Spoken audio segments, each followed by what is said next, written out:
If our thoughts create our reality, why is there so much suffering in the world? This is the thought process that starts to come up for me as we enter these next 10 days of practice. It's one of the things that has been one of the greatest contemplations on my spiritual journey and my exploration of what soul and divinity and our purpose here on life is. Now, I am one that has perpetual existential crisis, which is part of why I have ended up here today teaching you on this day 12 of ReWired, and have embodied so much of this experience. And I'm so grateful for it today. Because every time that this question or a version of it comes up for me, I view it and any resistance I have to certain practices as an invitation to explore the resistance inside me, to accept that it exists, and to see where it's gritty and crunchy for me. So I invite you to do the same. You may not have the same questions or existential questions that I do. You'll have your own. But when something comes up and it feels like, oh, I don't want to do that, or no, that's not for me, that may be true, and that's okay. I still invite you to explore the idea a little bit deeper, and the idea that it could be true. And whatever else is the other side you're saying is the reason this is not for you may also be true. Starting to accept that the world we live in and actual reality may not be the same thing. That reality exists in a place where and occurs everywhere, and it's not or. Coming to deeply understand this has opened me up to so much more love in my life. I've come to be able to love people and experiences and places that previously I would not have been able to, without feeling like I was causing myself personal suffering. Now, that doesn't mean I don't have boundaries. That doesn't mean that I don't protect my energy significantly. In fact, I probably have stronger boundaries now and yet feel more love for things that I would not have been able to feel love for in the past. That's what these practices and ideas have the potential to bring you. So when resistance starts to come up, invite it in. Be kind to yourself. Give yourself grace. It's okay. In fact, when we start to feel resistance, that's where the pot is starting to boil, where the alchemy can start to happen. So welcome. I'm going to share a story with you that first I want to say does not necessarily reflect my political views today.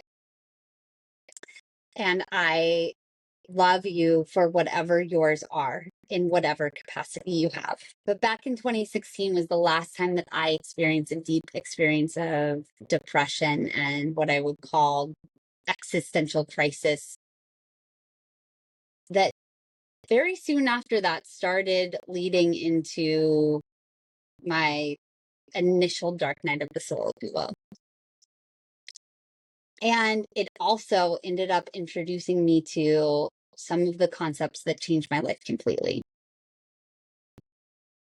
In 2016, when then soon to be President Trump was going to be elected, I had separated myself from politics a bit, and it wasn't at the time a belief of anything wrong with anyone who was voting for President Trump.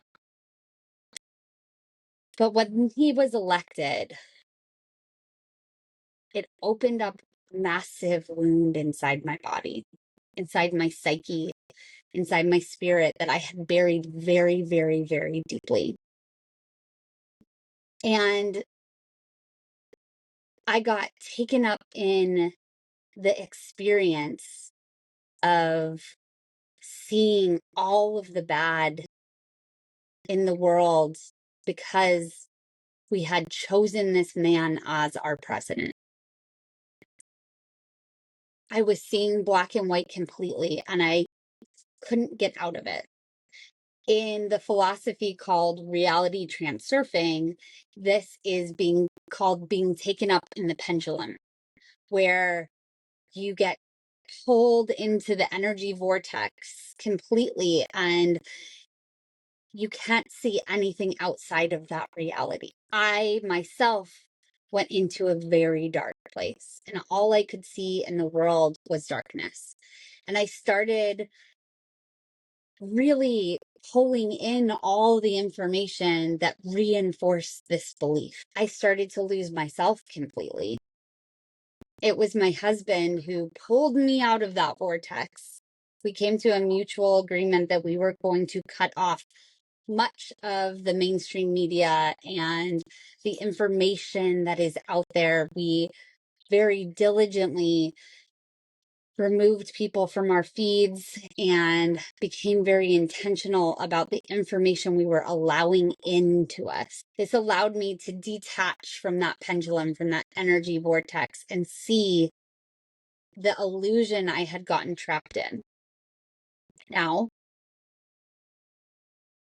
do those things exist? Yes.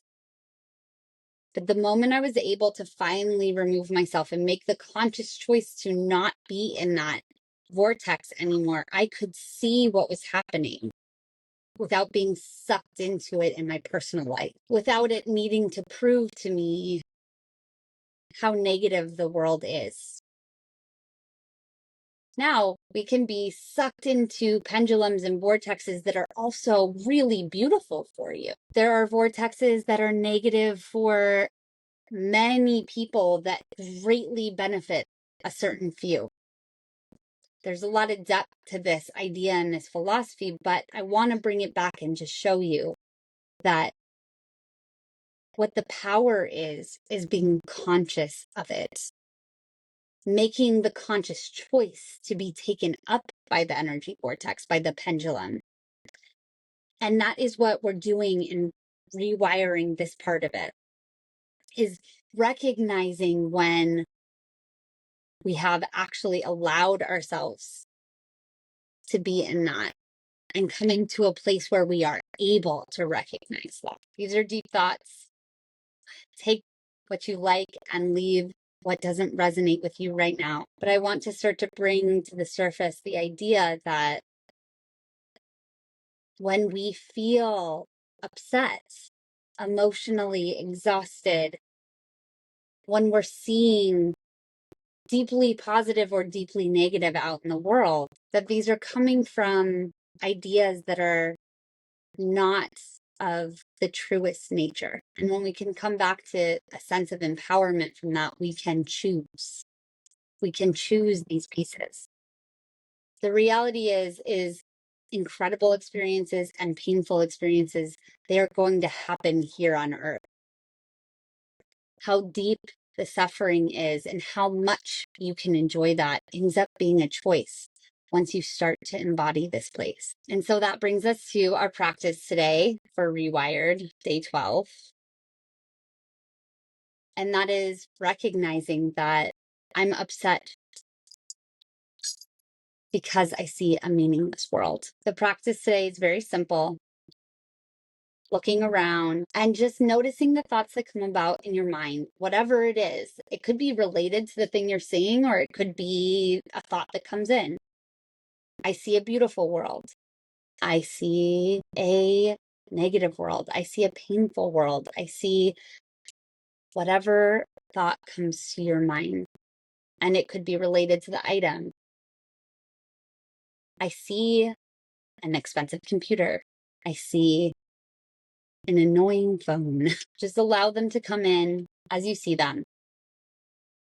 And then you take a moment And you say, but I am upset because I see a meaningless world. Don't think too much about it.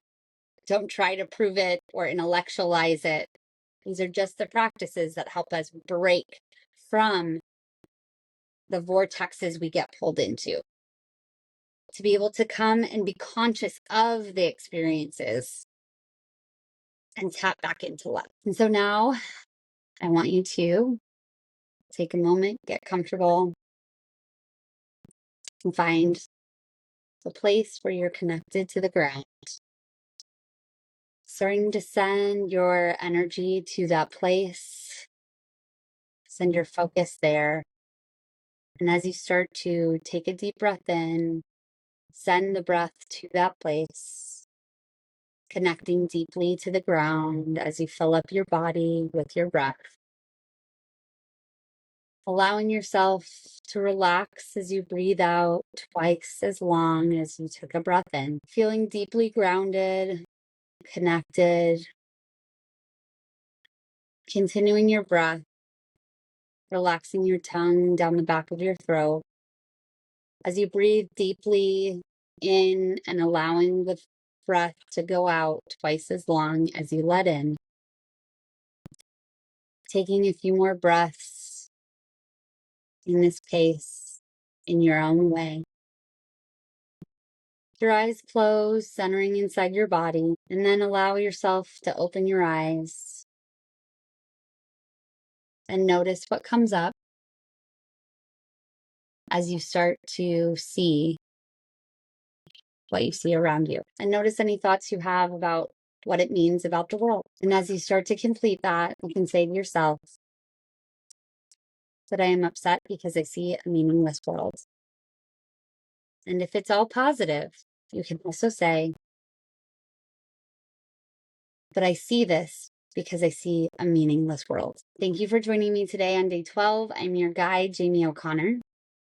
If you have stumbled upon this because you found it somewhere on the internet, watching the video or listening to it, I encourage you to consider joining us starting at day 1 to get a daily email and reminder and do this daily practice, 365 days of daily practice for the spiritually curious high achiever. You can go to inspiredfocus.link/rewired and you can start to get those daily reminders, and you'll have the opportunity to also join an accountability group so that you can show up for yourself daily in commitment and in devotion. Thank you for being here today. I will see you tomorrow for day 13.